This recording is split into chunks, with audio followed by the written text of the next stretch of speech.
Well, here's a turn up for the books. Sydney University has a scholarship that openly favours men. Yes, you heard that correctly. The scholarship is open to both men and women, but will favour men. The scholarship is in veterinary science. Now, veterinary science is a great example of what's wrong with feminism and how it works in theory and practice.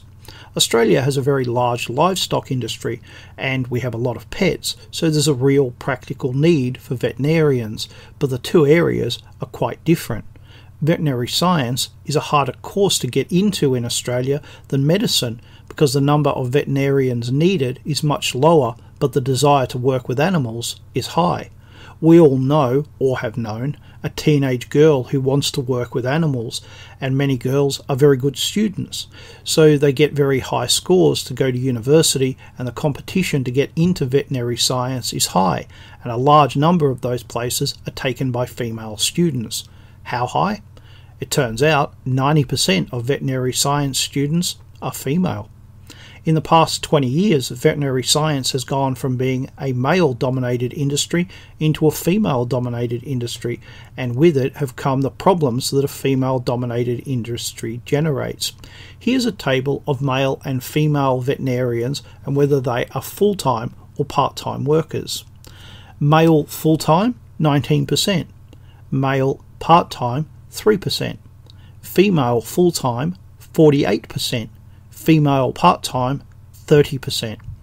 The first thing we notice is that feminists couldn't care less about equality, as they so often claim, because when men went from being over 90% to 22%, they didn't care at all.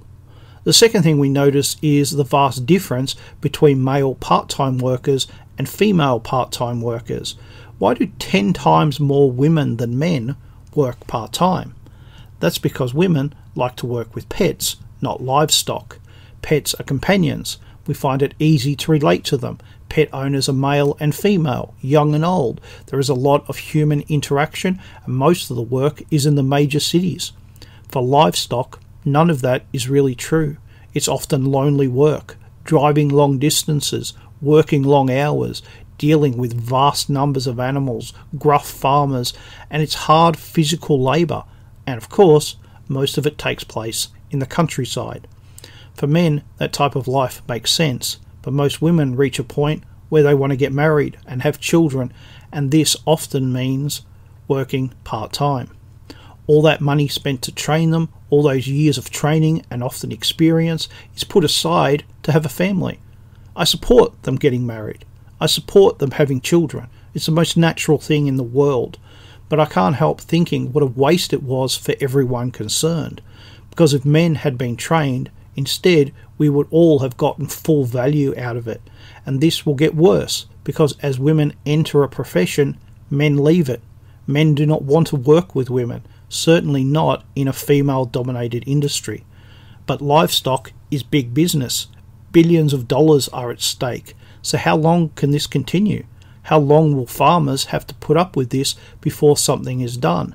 Here we have feminism in action, and we can quite clearly see it failing.